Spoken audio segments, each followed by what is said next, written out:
대한민국 중심 채널 KBS 1라디오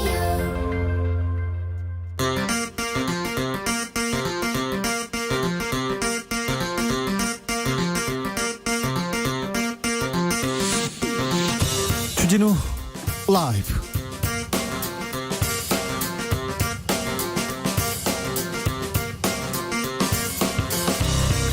(2020년 11월 5일) 목요일입니다. 안녕하십니까, 주진우입니다.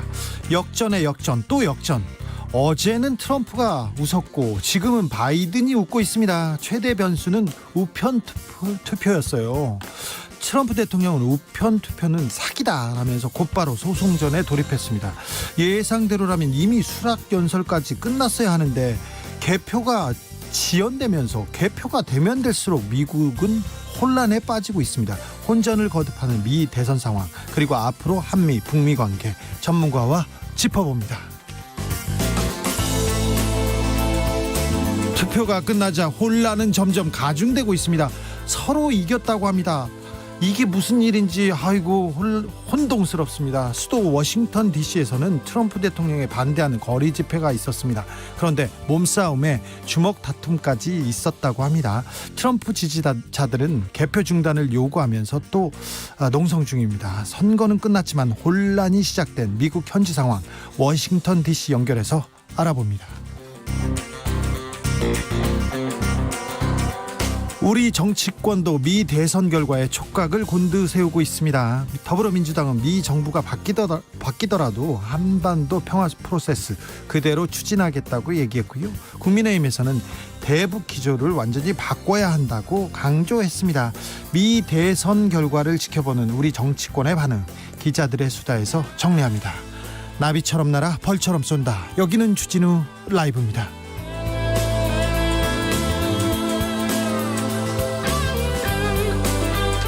오늘도 자중자애, 겸손하고 진정성 있게 여러분과 함께 하겠습니다. 가을의 중심으로 훅 들어와 있습니다. 그런 하루입니다. 이 좋은 가을날 미국 대선 상황 때문에 머리가 아프다고요? 아이고 이게 뭔지 복잡하다고요? 답답하시다고요? 네, 주진우 라이브와 함께 하시면 됩니다.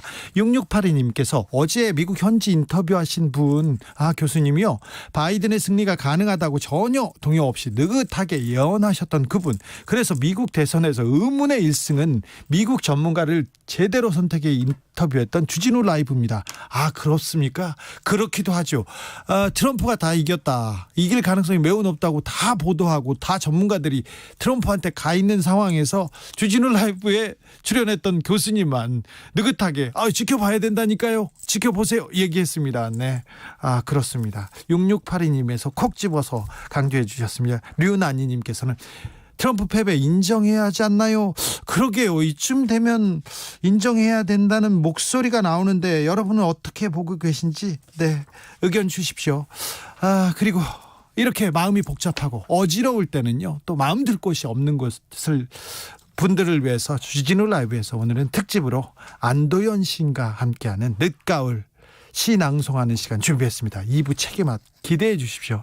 여러분이 좋아하는 안도현의 문장이 있습니까? 보내주시면 직접 읽어달라고 제가 졸라보겠습니다. 샵 9730, 짧은 문자 50원, 긴 문자는 100원입니다. 콩으로 보내시면 무료입니다. 그럼 주진우 라이브 시작하겠습니다.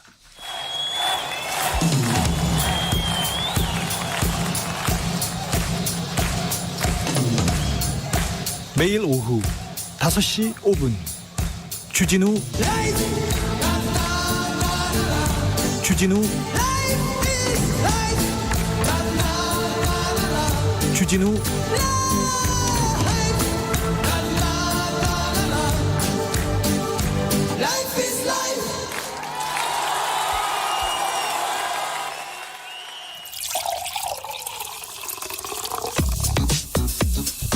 진짜 중요한 뉴스만 쭉 뽑아냈습니다. 주 라이브가 뽑은 오늘의 뉴스 주스. 정상근 기자 어서 오세요. 네, 안녕하십니까. 네, 미 대선 개표 결과가 아직도 안 났어요. 개표가 가다가 멈췄다면서요. 네, 뭐 이러다가 뭐 내일도 같은 소식을 전하는 거 아닌지 모르겠는데. 그러게요. 네, 뭐 어쨌든 뭐 개표가 안 끝난 지역은 지금 네바다, 애리조나, 펜실베니아, 노스캐롤라이나, 조지아 등 5개의 주입니다. 모두 1에서 2% 정도의 접전 지역이고요. 예. 그리고 이들 주 중에는 그 우편 투표 개표를 며칠 뒤까지 접수를 받는 주도 있습니다. 최종 확정까지는 좀 더 시간이 걸릴 수도 있는 상황입니다. 어제 주진우 라이브에서 6개 경합주에서 5곳이 트럼프가 우세로 지금 굳혀지고 있다고 얘기했는데 지금은 조 바이든 민주당 후보가 거의 구분능선을 넘은 모양새입니다. 네, 그렇습니다. 이 주요 경합주 6곳 가운데 바이든 후보는 애리조나, 위스콘신, 미시간 등 3곳에서 이기거나 앞서고 있습니다. 네, 플로리다는 도널드 트럼프의 승리고요. 네, 노스캐롤라이나, 펜실베니아에서 트럼프 대통령이 앞서고 있는데 아직은 앞서고 있어요. 네, 불안한 우위를 점하고 있습니다. 엄청 따라잡히고 있습니다. 네, 조지아도 접전 중인데요. 이 두 후보 간 표차가 2만여 표밖에 안 날 만큼 지금 접전 중에 있습니다. 일단 이제 사실상 승리했다고 조 바이든 후보가 선언했어요. 자신 있나 봅니다. 네, 바이든 후보는 자택에 있는 델러웨이에서 지지자들 앞에 섰습니다. 예. 그리고 승리를 선언하러 온 것은 아니다라면서도 그러면서도 개표가 끝나면 승리할 것을 확신한다라는 걸 밝히러 왔다라고 말을 했습니다. 예. 뭐가 다른 건지 잘 모르겠는데요. 그렇죠. 네. 승리를 확신한다는 걸 밝히러 왔다. 예. 네. 그러면서 선거운동을 할 때는 민주당 후보였지만 미국의 대통령으로서 통치할 것이다라고 자신감을 보였습니다. 예. 개표 상황이 길어지고 있는 데다가 이 트럼프 대통령이 계속해서 투표 결과에 의문을 제기하는 트윗을 올리면서 이 바이든 후보의 연설도 계속 이어지고 있는 상황입니다. 트럼프 대통령 쪽 분위기는 어떻습니까? 네, 매우 좋지 않습니다. 이 트럼프 대통령은 오늘 새벽 트위터를 통해서 이 지난밤에는 내가 이 민주당이 운영하는 거의 모든 주에서 확실히 이기고 있었다라면서 그러다 하나둘 투표함이 열리면서 우세한 결과가 마술처럼 사라지기 시작했다라고 마치 민주당이 선거를 조작했다는 취지의 의혹을 제기했습니다. 대통령이 선거 조작 의혹을 트위터에다 막습니다. 네, 그리고 위스콘신이나 미시간 등 접전 지역의 주지사가 민주당 소속이라고 아까 말을 했고요. 예. 그리고 이제 트럼프 대통령 측의 법적 조치가 실제로 이어지고 있는데 이 조지아주에서 트럼프 대통령이 앞서다가 이 바이든 후보에게 맹추격을 당하자 개표율이 50%밖에 안 됐는데 개표 중단 소송을 내버렸습니다. 예. 그리고 펜실베니아와 미시간주에서도 개표 중단 소송을 냈습니다. 네. 그리고 위스콘신 지금 두 후보의 격차가 2만여 표에 불과한데 여기서는 재검표를 요구하기도 했습니다. 현직 대통령이요. 네, 또 여러 보도에 따르면 이 트럼프 대통령은 폭스뉴스가 애리조나에서 바이든 후보의 승리를 예측하는 보도를 내자 경로를 했다라고 전해지고 있습니다. 측근들이 폭스뉴스에 전화를 해서 예측을 철회하라 이렇게 요구를 하기도 했다는데 철회하면 그게 무슨 소용이에요? 네, 또 그러다가 갑자기 트위터에 이제 와서 개표 중단이 무슨 소용이냐 이렇게 탄식을 하기도 했는데 기분이 좀 오락가락하고 좀 매우 좋지 않아 보입니다. 김정우 님이 어제 교수님, 주진우 라이브 교수님만의 인터뷰를 듣고 정신승리라고 비난했던 저를 비난합니다. 얘기합니다. 그 교수님만 계속해서 아니에요. 끝나지 않았어요. 지켜봐야 돼요. 계속 얘기했습니다. 9131님 저도 종일 그 교수님 생각났습니다. 네. 3579님 바이든이 돼도 걱정, 트럼프가 돼도 걱정, 이것이 한국의 걱정. 그러게요. 우리의 운명을, 우리의 외교를, 남북 문제를, 미국 대통령의 눈치를 봐야 되는 우리의 현실이 좀 걱정되기도 합니다. 네. 이란수님은 코로나 사태를 시작으로 이번 대선까지 미국의 진짜 모습을 볼 수 있게 된 것 같네요. 엄청난 강대국에 살고 싶은 나라였는데 지금은 초등학생 장난치는 것 같아요. 이번 미국 대선은 반장선거 같습니다. 초등학교 반장선거도 아주 좀 말이 안 되는 반장선거 같아요. 4723님은 340번 버스 타고 삼전역에서 뱅뱅사거리로 가고 있는데 기사님이 주진우 라이브 듣고 계시네요. 아저씨 볼륨 좀 올려주세요. 340번 버스 기사님 볼륨 좀 높여주세요. 오늘도 안전운전 부탁드리겠습니다. 자, 코로나 상황 좀 볼까요? 네, 오늘 코로나19 신규 확진자 수가 또 3자릿수가 넘었습니다. 모두 예. 125명이고요. 국내 맞세 확진자도 108명입니다. 서울이 46명, 경기도가 23명인데 충남에서 23명이 나왔습니다. 예. 고 이건희 삼성그룹 회장 빈소에서 출입기자 한 명이 확진 판정을 받았다. 계속 어제 늘어나고 있죠? 네, 전해드렸는데 이 기자의 동료들을 포함해서 총 7명까지 관련 확진자가 늘었습니다. 예. 이 서울 영등포구 증권사에서 그 11명이 확진 판정을 받았고요. 기존 집단 감염 확진자도 계속 이어지고 있습니다. 충남에서 왜 이렇게 많이 나왔죠? 네, 천안의 한 콜센터에서 20여 명이 집단 확진이 됐습니다. 또 콜센터입니다. 맞습니다. 그 예전에 콜센터 집단 확진이 벌어져서 콜센터에서 좀 마스크를 써야 한다 이렇게 예. 당국이 당부를 했는데 현장에 방역 당국이 나가 보니까 마스크를 쓰지 않고 일하고 있었다고 합니다. 다닥다닥 붙어서요. 근무 네. 환경이 너무 좋지 않습니다. 코로나 시대에. 그렇습니다. 이 천안과 아산 지역에 한해서 사회적 거리두기가 1.5단계로 격상이 됩니다. 오늘 네. 오후 6시부터요. 택배 노동자들의 과로사 문제 계속 사회적으로 큰 문제가 되고 있는데요.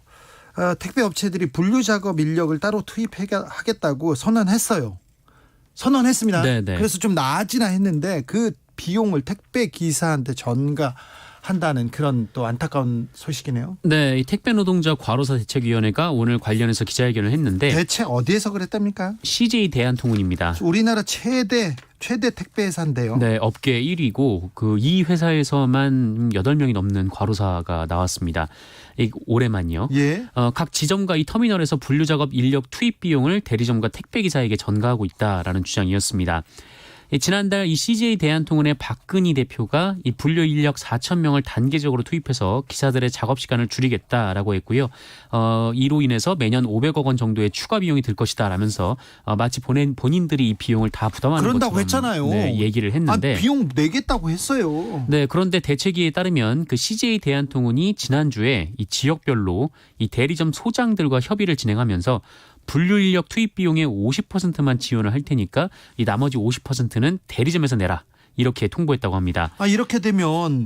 이렇게 되면 택배 노동자한테 지금 고스란히 부담이 오는 거 아닙니까? 맞습니다. 실제로 제보를 받고 있다라고 하는데 그 경기도의 한 대리점의 경우에는 이 분류 인력 비용을 본사가 50% 내고 이 대리점이 30%를 내고 택배 노동자가 20%를 부담하는 방침을 세웠다라고 하고요.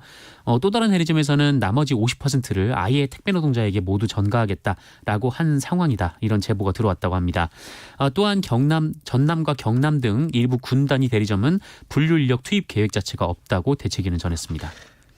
50%를 사측에서 내겠다는 것도 대단한 결단이고 진전이라는 건 알겠습니다. 그런데 박근희 대표님, 이재현 회장님 분류 작업 인력 투입하겠다고 본인들이 약속했지 않습니까? 이거 뒤에서는 앞에서는 선언하고 뒤에서는 이게 택배 노동자들한테 고스란히 그 부담이 옵니다. 이거는 좀 재고해 주십시오. 박근희 대표님, 이재현 회장님. 네, 다시 부탁드리겠습니다.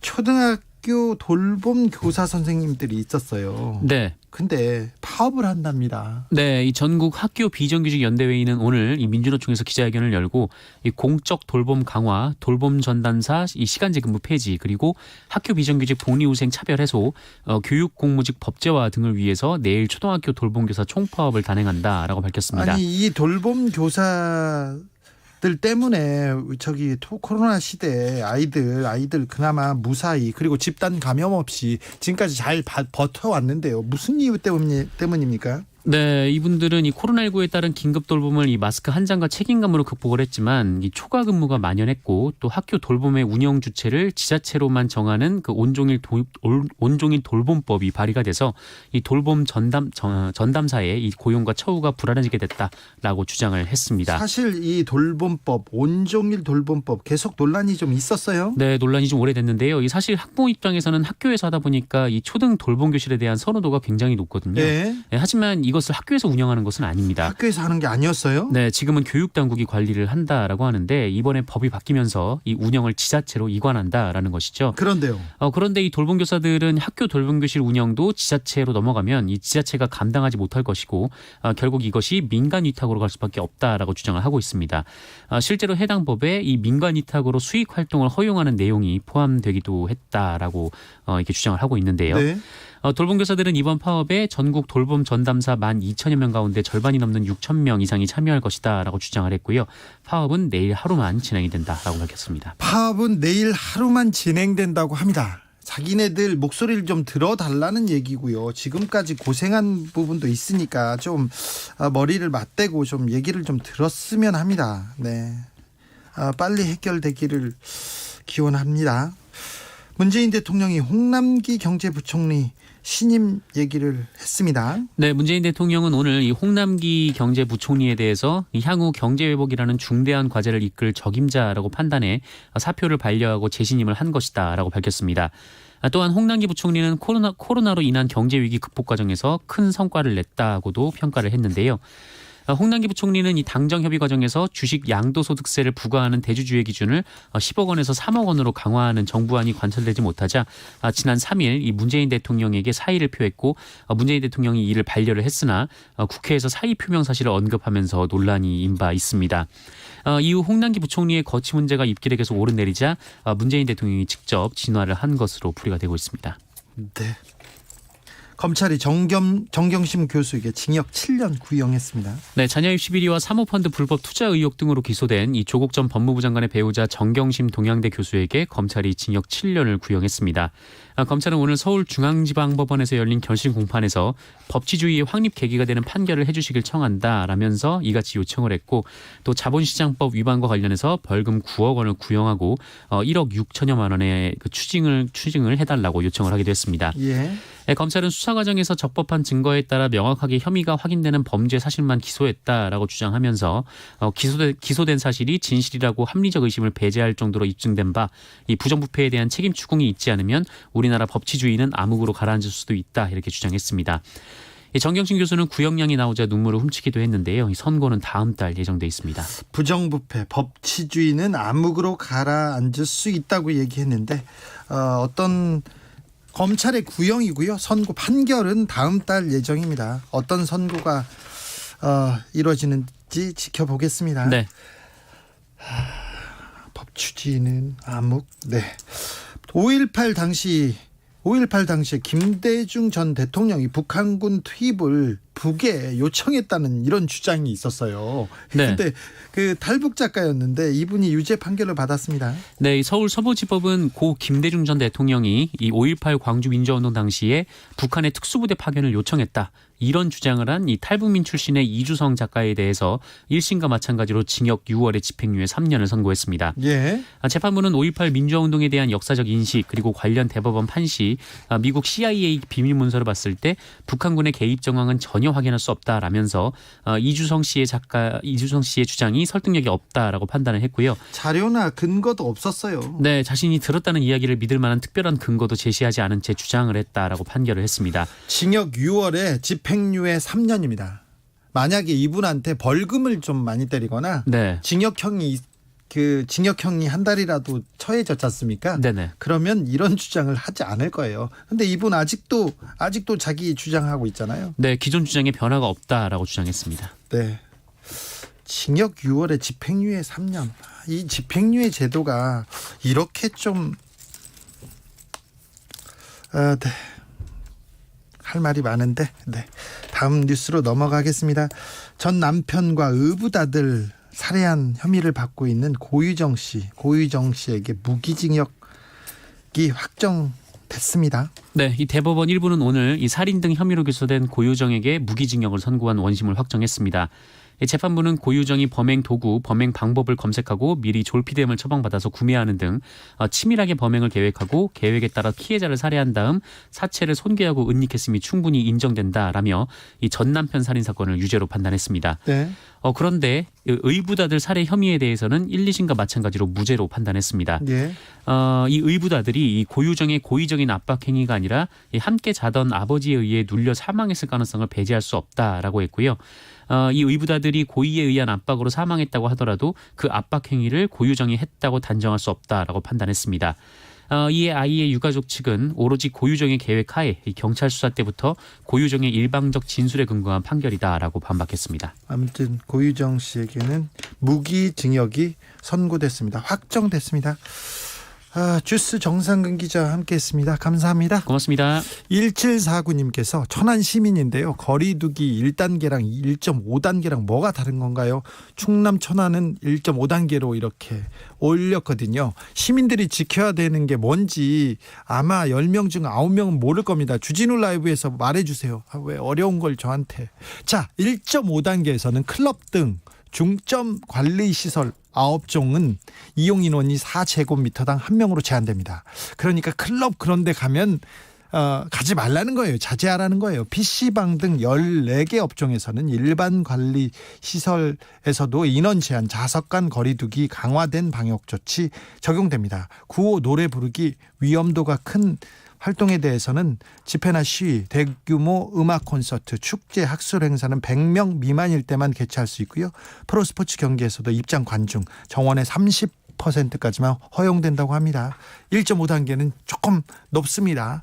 4005님께서 택배 노동자는 수수료도 인상되어야 하지만 회사도 수수료를 현실화하지 않고 회사의 하청이나 마찬가지인 대리점주들도 수수료를 편취하여 이중으로 착취당하는 구조가 가장 문제점입니다. 먼저 택배 현실을 정확히 알고 대책을 세워주십시오.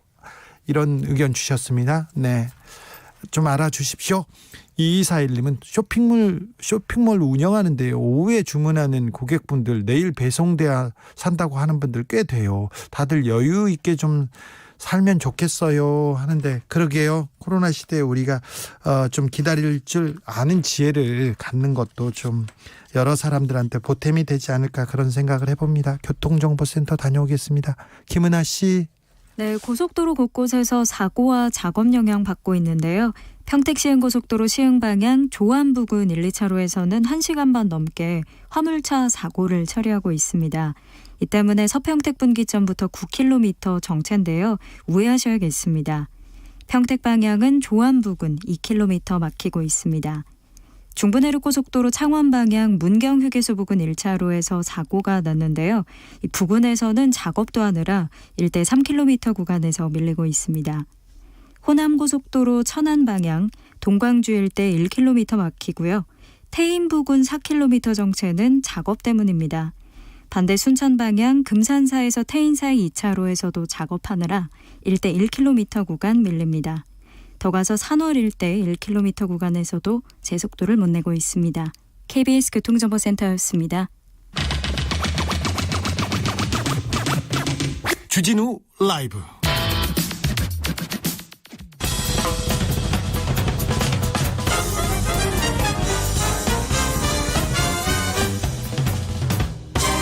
훅 인터뷰. 모두를 위한, 모두를 향한 모두의 궁금증 훅 인터뷰. 신기합니다. 신기해요. 미국 대선 말입니다. 개표가 진행될수록 결과를 예측하기 더 어렵습니다. 이런 선거가 다 있어요. 이런 개표가 또 있습니다. 어제 이 시간에 트럼프 승리 예측됐었는데요. 하루 만에 지금 바이든 쪽으로 넘어갔습니다. 트럼프의 불복 시나리오도 등장했습니다. 트럼프냐 바이든이냐, 누가 돼도 최고령 대통령이고 누가 돼도 혼란은 예정돼 있습니다. 누가 돼도 북미 한미 관계 쉽지만은 않을 것 같습니다. 앞으로 한반도 외교 어떻게 풀어야 할지 물어보겠습니다. 조성열 국가안보전략연구원 자문연구위원 모셨습니다. 안녕하세요. 예, 안녕하세요. 네. 미국 대선 개표 상황 어떻게 보고 계세요? 예, 현재 그 바이든 후보가 264석, 네. 그다음에 이제 트럼프 대통령이 214석입니다. 270석을 얻으면 당선인데요. 6석이 좀 부족한 상태입니다. 과반까지 거의 6석밖에 안 남았습니다. 예, 근데 지금 이제 네바다주가 지금 6석이거든요. 예. 그래서 약 한 1% 정도 지금 바이든 후보가 앞섰는데, 개표가 75% 상태에서 지금 트럼프 진영에서 문제 제기해서 지금 개표가 중단된 상태입니다. 네. 그래서 아마 이 부분들을 이제 계속 끌고 가서 지금 이제 법원으로 끌고 가려고 하는 게 아닌가, 이런 생각을 합니다. 자, 바이든이 대통령이 된다면요. 좀 남북 문제 그리고 대외 정책에 좀 차이가 클까요? 예, 기본적으로는 그 공통점이 있습니다. 네. 지금 미국 내에서는 기승전 중국이라고 하듯이 예. 무슨 얘기를 하든 간에 최종 결론은 타겟은 중국입니다. 근데 트럼프나 바이든이랑 큰 차이는 없을 큰 것이다. 차이는 없는데 네. 지금 바이든 대통령 후보의 경우는 지금 트럼프 대통령이 그 중국을 제대로 때리긴 했는데 네. 목소리만 컸지 촘촘하게 하지 못해가지고 결국 시진핑 주석에게 맷집만 키워놨다. 그래서 자기가 하게 되면 아주 제대로 꼼꼼하게 때리겠다요? 제대로 때리겠다는 겁니다. 그럼 미중 간에는 갈등은 더 커지겠네요. 예, 지금 통상이라든지 군사 문제 이런 데서는 앞으로 더욱 더 갈등이 더 고조될 거라고 보고 있습니다. 우리는 서로 편을 들으려고 하기 때문에 좀 더 곤혹스러운 처지에 처할 수도 있겠네요. 바로 이제 그 점이 우리가 우려되는 부분인데요. 네. 트럼프 대통령과 바이든 대통령 이제 후보죠. 이 두 네. 분의 공통점은 중국에 대한 목표가 같다는 건데 차이가 있다면 접근 방식입니다. 예. 트럼프 대통령은 이제 양자 방식을 선호하거든요. 예. 그래서 우리 말로 이제 한 놈만 딱 골라가지고 패는 식으로 네. 해가지고 한 놈만 팬다. 예, 그런 방식인데 실제로 이제 제대로 못 패가지고 이 옆으로 이제 그 중국의 그 주변을 제대로 관리를 못했습니다. 네. 반면에 지금 바이든 후보 같은 경우는 패를 지어가지고 한 놈을 패겠다는 겁니다. 그래서 동맹을 중시하고 또 다자주의를 강조하고 있습니다. 네. 이런 부분들이 접근 방식에서 큰 차이다 이렇게 볼 수 있습니다. 바이든 후보의 지금 그 가능성이 조금 높기 때문에 그쪽에다 조금 무게를 두고 물어보겠습니다. 자, 바이든이 당선됐을 때 한반도에 미치는 영향은 어떻게 될까요? 북한하고 김정은 위원장하고 트럼프 대통령하고 사이가 좀 좋으니까 북미 관계에는 조금 걱정이 된다, 우려가 된다는 그런 목소리도 있습니다. 예, 그건 또 사실입니다. 왜냐하면 트럼프 대통령하고 김정은 위원장은 2017년까지는 뭐 서로 네. 베스트 잡아먹듯이 프렌드처럼. 싸웠지만 네, 그 뒤에 이제 2년 정도 굉장히 그 친분을 쌓았고요. 네. 또 이례적으로 지도자 간의 3번이나 만남이 있었습니다. 편지도 굉장히 네, 그렇습니다. 진하더라고요. 러브레터라고 표현할 네. 정도로 있었는데 지금 그 3차 토론 10월 22일 있었는데 이때 바이든 후보는 토론하는 과정에서 당신은 독재자와 만났다. 예. 그래서 독재에 힘을 실어줬고 그러면서 김정은 위원장에 대해서 깡패라는 말을 이제 3번이나 썼습니다. 그렇기 때문에 이런 부분들이 실제로 바이든 후보가 당선으로 확정이 되면 북미 관계에 좀 난항이 예상되는 부분이 있습니다. 그런가요? 그래도 미국의 민주당이 그나마 햇볕 정책도 지지하고 북한에 대해서 온화한 제스처를 취해 왔지 않습니까? 공화당이 그렇습니다. 예, 그 부분이 이제 바로 그 잘 지적하시는데요. 지금 그 동안에 그 민주당이 북한에 대해서 또 북미 정상회담이라든지 비핵화 협상에서 계속 딴지를 걸었습니다. 네. 문제 제기했는데 그거는 사실 야당이기 때문에 그런 측면이 강합니다. 네.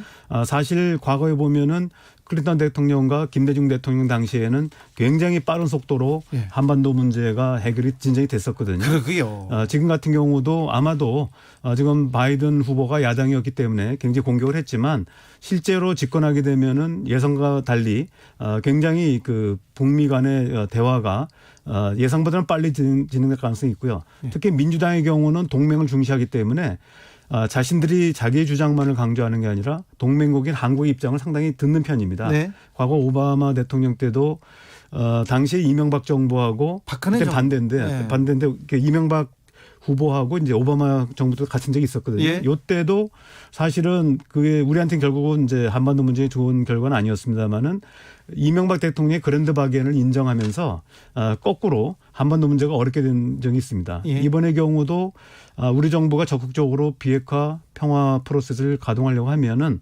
아마 바이든 후보의 경우는 아마 경청할 가능성이 있다고 생각합니다. 그래요? 한국하고는 관계가 좀 괜찮다면서요? 바이든 그렇습니다. 후보. 바이든 후보는 과거 김대중 부통령 시절에 네. 우리 역대 정치 지도자들하고 많이 만났고 예. 연대에 와서 학생들하고 대화하고 특강도 한 적이 있었습니다. 그렇다면서요? 김대중 대통령하고는 넥타이도 뭐 예, 그렇습니다. 나눠 갖고 예. 그러기도 했다면서요? 그 걱정거리가 하나 있었는데요. 트럼프 대통령 체제에서 방위비 분담금 문제에 대해서는 굉장히 전향적으로 이렇게 이미 TV 토론에 얘기를 했습니다. 네. 이런 그 동맹 관계에서 주한미군을 카드로 해가지고 방위비를 갈취하지 않겠다. 갈취라는 단어를 썼어요. 그래서 네. 그 부분에서는 현재 한미 실무 협상에서는 전년 대비 13% 정도 합의를 했거든요. 네. 여기에 대해서 트럼프 대통령이 이걸 거부하면서 50%를 요구했습니다. 네. 아마 우리 정부가 요구하는 대로 13% 정도 선에서 타결되고 한 3년 내지 4년 정도 지속적으로 아마 그 정도의 물가 인상률을 반영하는 형태로 되지 않을까 생각을 합니다. 13%도 요즘 세상에 엄청 많이 준 높은 사실은 굉장히 많은데요. 네. 지금 미국은 이제 우리만 고려한 것이 아니고요. 내년 봄부터는 일본과 또 방위비 협상에 들어갑니다. 그래서 그 이하로 내려가게 되면 또 일본과 협상해서 자기네가 불리하다고 생각하기 때문에 이미 타결했던 13% 정도 선을 이제 그건 줘야 고집하지 않을까 됩니까? 생각합니다. 네, 좀 깎을 수는 없을까요? 글쎄 쉽지 않을 것 같습니다. 좀 깎아주세요. 권동우님께서 이런 얘기하셨습니다. 바이든은 종전선언 지지하고 트럼프는 남북 경협에 투자해라. 이러면 되겠네요. 그 가능성은 있습니다. 네. 지금 바이든 후보가 아직 확정이 안 돼서 그렇지만 지금 9월 23일 날 문재인 대통령이 유엔 총회 연설에서 말씀하셨던 이 종전선언 구상에 대해서는 북한도 상당 부분 이제 수긍하는 입장을 가지고 있고요. 네. 트럼프 쪽이라면 뭐 사실 이미 상당 부분 물밑 이해가 돼 있습니다. 예. 근데 이제 그 바이든 후보가 확정이 되면 인수팀과 우리 실무자들이 접촉을 해가지고 뭐 이미 준비가 돼 있더라고요. 준비 다 돼 있습니다. 그런데 네. 선거 기간 동안에는 과거에 트럼프 대통령이 러시아 측 인사랑 만나는 바람에 러시아 스캔들, 예. 이른바 스파이 사건으로 굉장히 휘말린 적이 있었거든요. 예. 그래서 바이든 진영에서는 일체 외국인들을 만나지 말라고 하는 엄명이 떨어졌습니다. 그래서 예. 공식적으로는 아직 안 만난 걸로 알고 있습니다. 네. 트럼프 대통령이 선거 결과에 불복해서 당선자 확정이 늦어질 가능성이 있습니다. 늦어지면 우리나라 외교 정책도 지금 외교가도 이렇게 움직여야 되는데 차질을 빚지 않을까 걱정입니다. 오늘 NSC 소집되기도 했죠? 예, 그렇습니다. 이 문제로. 예, 뭐 공식적인 입장은 어느 경우든 간에 어느 정보가 되든 간에 우리는 한반도 비핵화와 평화 프로세스의 진전이라는 대원칙 하에서 대화할 준비가 돼 있다. 또 항상 이 만들어낸 우리 아이디어와 논의할 자격이 돼 있다 이렇게 얘기를 하고 있습니다. 그래서 네. 기본 입장은 그런데 아무래도 미국의 당선자가 확정이 늦어지면은 그만큼 한반도 문제를 논의할 수 있는 이런 기간이 공백이 생기게 됩니다. 그런 면에서 뭐 결코 좋은 건 아니라고 생각을 합니다. 바이든 후보가 거의 불량배 깡패 이런 얘기를 3번 했는데도 북한이 좀 조용했어요. 그렇죠? 그래서 북한도 바이든과의 대화를 준비하고 있었을 가능성이 높다. 충분히 있습니다. 네. 지금 바이든 같은 경우는 되더라도 네. 지금 이미 이제 지난 7월 10일 김여정 당 제1부부장이 예. 7일 10 담화를 발표하면서 여러 가지 이제 메시지를 전달했는데 이 경우 대미 협상은 상당히 장기성을 띠고 있다는 전제를 깔고 있습니다. 예. 그래서 트럼프 대통령이 되든 바이든 후보가 되든 이런 불확실성에 대비해서 자기네들은 언제라도 대비할 수 있다는 얘기하고 있고요. 예. 지금 얘기하신 것처럼 그 바이든 후보가 TV 연설에서 북한을 깡패 예. 이런 폭군이라는 표현을 썼음에도 불구하고 상당히 좀 자제하고 있다. 그래서 이거는 아마 대화를 재개될 때 대비해서 아마 자극하지 않으려고 하는 이런 계산이 있는 것 같습니다. 민주당과 북한도 좀 비밀 채널을 가지고 좀 대화하고 그러죠? 예, 지금 그 트럼프 행정부 초기에 예. 북미 간의 메신저 역할을 한 분이 조셉 윤이라고 있습니다. 예. 당시 국무부에서 대북 창구 역할을 한 분인데요. 사실은 이분은 이제 민주당계 사람이어가지고 2017년 그 한반도 상황이 악화됐을 때 북측과 접촉해서 사태 악화를 막으려고 굉장히 노력했던 분입니다. 네. 결국은 이제 민주당계 분이어서 이제 뭐 조기 퇴직을 했는데 이 민주당계 인사를 통해 가지고 제가 볼 때는 아마 북미 간에 아마 물리 접촉이 아마 시작되지 않았나 생각을 합니다. 그 트럼프 대통령이 그 종잡을 수는 없지만 그래도 남북 관계에 대해서는 조금 진전된 제스처가 많았습니다. 북미 정상회담도 3번이나 했고요. 그래서 트럼프가 나름대로 이렇게 그 4년간의 쌓아놓은 관계가 원점으로 돌아가는 거 아닌가 걱정하는 분들이 많습니다. 종욱님도 이런 의견 주셨어요. 지난 몇 년 동안 쌓아놓은 한북미 신뢰는 결국 모래성이 되는 건가요? 예, 그런 우려가 있는 건 사실입니다. 그래서 우리가 과거에 이제 뭐 anything but 트럼프 이래가지고 트럼프 행정부의 정책을 전면 재검토하지 않을까 하는 우려가 있습니다. 그래서 아까 제가 말씀드렸듯이 그런 부분을 대비해서 지난 9월 23일 날 문재인 대통령이 종전선이라는 카드를 가지고 예. 실제로 북한과 미국을 가교로 역할을 하는 이런 준비를 지금 하고 있는 것이죠. 다 계획이 있었군요. 예, 그렇죠. 그러니까 뭐냐면 북한이 얘기한 것이 북미 대화의 전제 조건을 얘기했는데 그게 네. 바로 적대시 철회입니다. 그렇죠. 이 적대시의 핵심적인 부분이 종전이거든요. 네. 전쟁 상태를 유지하는 것이기 때문에 이 카드를 가지고 우리 정부가 북한하고 상당히 얘기가 된 걸로 알고 있고요. 예. 지금 바이든 쪽에서 당선이 되면 인수위팀과 이 문제를 가지고 협의를 하고 바이든 쪽에서 오케이만 하면은 언제라도 북미 대화가 재개될 수 있는 이런 이제 준비를 하고 있는 것이죠. 북미 대화, 남북 대화가 시작될 수 있도록 던져놓는 우리의 초석이 종전선언이. 그렇습니다. 예. 아, 네. 6081님이 트럼프가 쿨하게 패배 인정하고 나중에 북한 전담 특사로 가면 얼마나 존경스러울까요? 예전에 카터처럼. 트럼프 대통령한테 이권이 주어진다면 이것도 가능성이 없지는 않을 것 같은데요. 예, 대동강변에다가 뭐 트럼프 타워 이 건설권을 주면은 네. 아마 트럼프 대통령은 아마 좋다고 갈 가능성이 있습니다. 그렇죠. 그 좋은 카드이기도 합니다. 민주당의 집권 나쁜 것만은 아니죠. 그렇습니다. 아직 실제로 그 예측 불가능한 트럼프 대통령이 또 나름의 장점이 있지만 돌파력은 있지만 네. 민주당은 반면에 돌파력은 이제 부족합니다. 하지만 치밀하게 하나하나 쌓아가는 이 협상 스타일이기 때문에 오히려 한반도 정세를 안정적으로 관리하거나 또 그 비핵화 협상을 성과 있게 하는 데는 뭐 민주당 정권이 잡아도 문제가 없고요. 오히려 더 긍정적인 측면도 있다고 생각합니다. 네. 박사님 지금 국회 다녀오셨죠? 예, 그렇습니다. 국회에서 어떤 일이 있었습니까? 예, 뭐 비슷한 주제인데요. 예. 지금 바이든 후보가 당선됐을 때 네. 실제로 이 한반도의 평화 프로세스가 훼손되지 않을까 하는 우려가 있었습니다. 네. 근데 실제로 이제 나온 얘기들을 보면은 미국 내 트럼프와 달리 이 그 바이든 진영 내에서는 핵 군축 협상파들이 있어가지고 예. 지금 그 동안에 이제 트럼프 행정부에서는 제재 완화는 절대 안 된다는 원칙이 있었거든요. 예. 반면에 지금 바이든 진영도 물론 두 축으로 나눠집니다만은 한쪽에서는 제재 완화를 해주고 대신 동결을 얻자라고 하는 그 점진적인 그 단결론자들이 있습니다. 네. 이들이 이제 누가 바이든 행정부 내에서 이 핵 문제를 담당하느냐에 따라서 한반도의 운명이 많이 바뀔 거라고 생각합니다. 미국의 어떤 관료가 어떤 생각을 갖느냐에 따라서 한반도의 운명이 갈린다. 좀 뭐 아쉽지만 네. 뭐 현실이 그렇게 돼 있습니다. 네. 좀 어떻게 좀 극복할 수는 없을까 그런 생각하는데 그 국회에서 토론회에서 다른 얘기도 나왔습니까? 예, 뭐 지금 뭐 그 전반적인 분위기에서는 이제 바이든 후보의 당선을 기정사실화한 부분이 있었고요. 네. 그 다음에 이제 혹시 앞서도 나온 얘기입니다만은 바이든 후보가 나와가지고 지금 당장 코로나 문제가 가장 큰 문제고 그러다 보면 북핵 문제를 등한시하지 않겠나. 그럴 경우 내년 1월 달에 예정돼 있는 북한이 핵실험을 하거나 아이고. 또는 대륙간 탄도미사를 쏴서 아이고. 주목을 끌 경우 이를 어떻게 할 것인가. 네. 이런 문제들이 이제 문제 제기가 있었습니다. 네.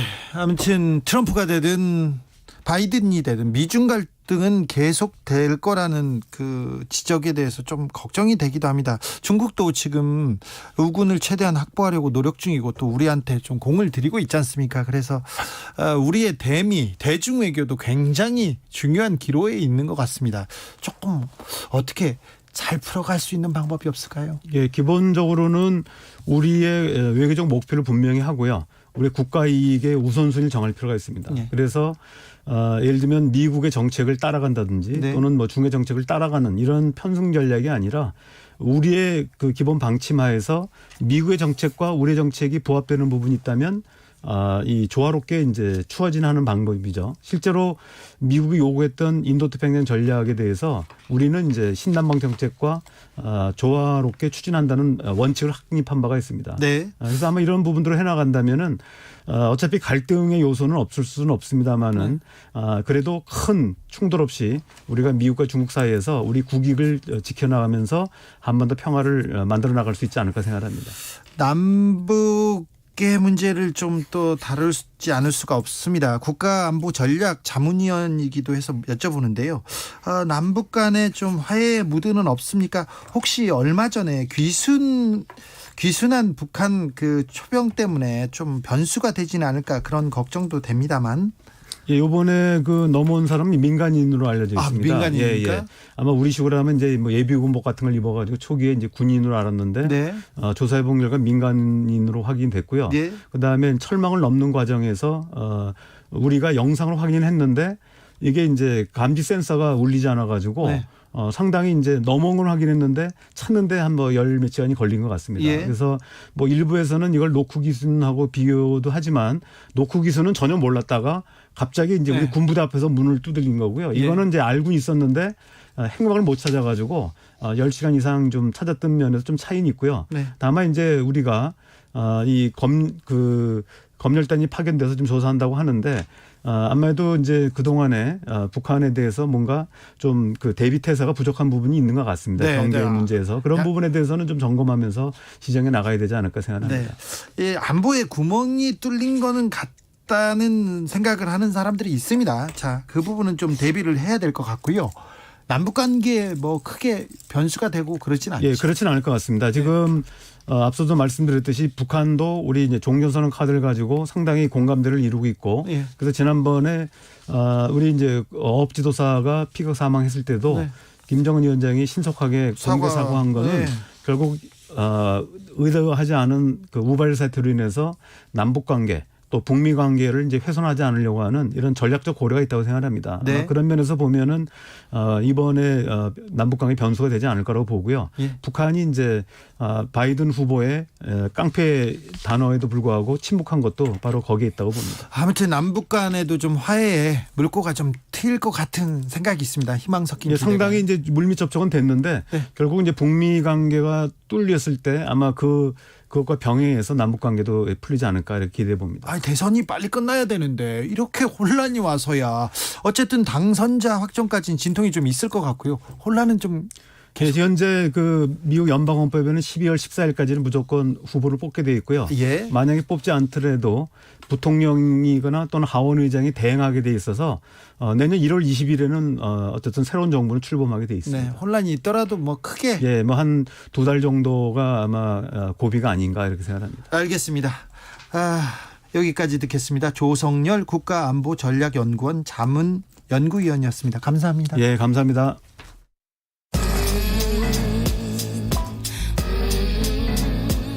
나비처럼 날아 벌처럼 쏜다. 주진우 라이브.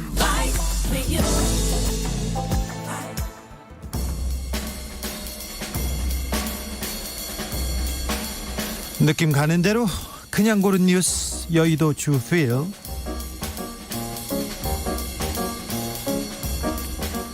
피자 박스로 개표장 맞고 소송 제기.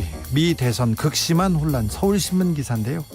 미국 대선의 개표 과정이 극심한 혼란상을 빚으면서 여러 나라의 비웃음을 사는데 특별히 중국 언론의 비웃음을 사고 있다는 기사입니다.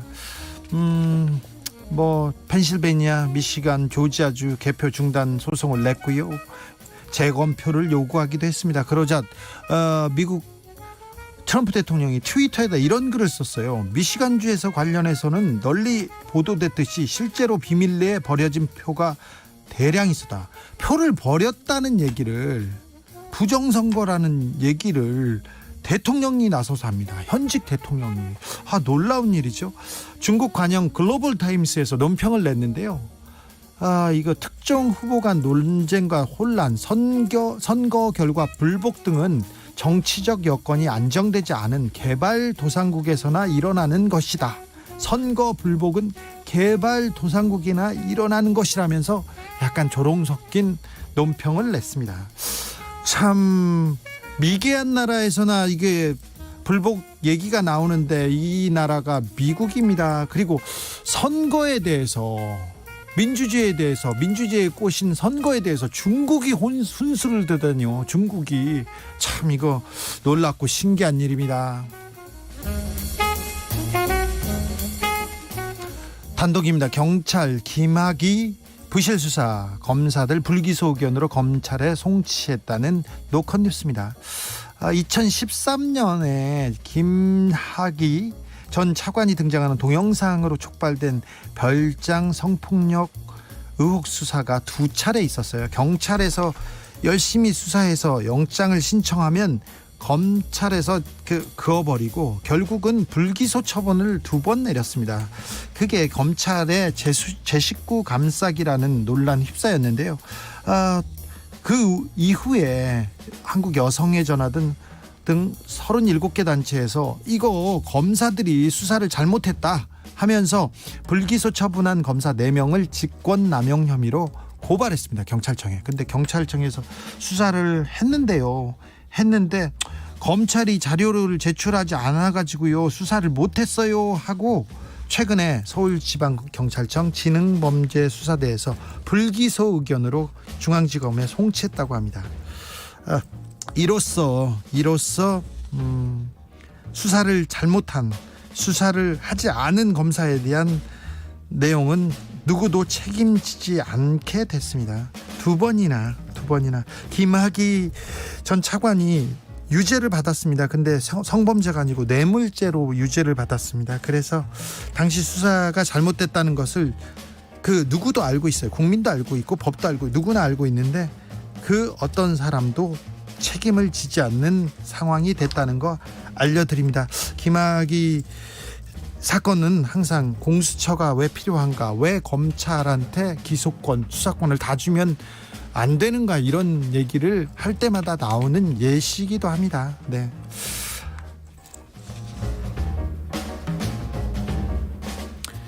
유인해서 철사를 쪼아 한 달 사이에 고양이 사체 5마리나. SBS 기사인데요. 울산의 인적이 드문 골목길에 몸에 철사가 칭칭 감긴 채 피를 흘리고 있는 고양이 한 마리가 발견됐습니다. 그런데 얼마 전에도 이런 사체가, 고양이 시체가 계속 보였거든요. 뭔가 해서 이렇게 따져봤더니 고양이가 그 먹이를 먹으려고 하면 이렇게 덫을 놔서 고양이를 죽이는 사람이 있었나 봐요. 그래서 캣맘이라고 하지, 고양이들한테 그 사료를 주는 분이 고양이가 먹다 만 걸 주워서 냄새를 맡다가 어지럽고 갑자기 쓰러질 정도로의 그 호흡곤란이 왔다고 합니다. 보니까 그 약을 탄 것 같아요. 이런 분들이 있는데 동물을 혐오하는 사람이 악의적으로 학대 행위를 하고 있는 것 같다고 경찰에 신고했습니다. 경찰은 도구와 약물을 통해서 고양이를 죽게 한 행위라고, 동물보호법 위반이라고 보고 수사에 나섰다고 합니다. 길고양이는요 오래 못 산다고 합니다. 길어봤자 2-3년밖에 못 사니까 그냥 좀 살게 두세요 한 댓글들이 가장 많았습니다. 그리고 사람이 어쩜 이렇게 잔인하냐면서 생명 가지고 장난질 하지 말라고 얘기합니다. 이렇게 동물을 학대하는 사람들은 범죄자가 될 가능성이 매우 높다는 연구 결과들이 매우 많이 나와 있습니다. 이거 사회적으로 아픈 사람들이에요. 빨리 잡아서 처벌도 좋지만 치료를 먼저 받게 해야 됩니다. 빨리 수사를 해서 이런 행위를 못하도록 막아야 됩니다.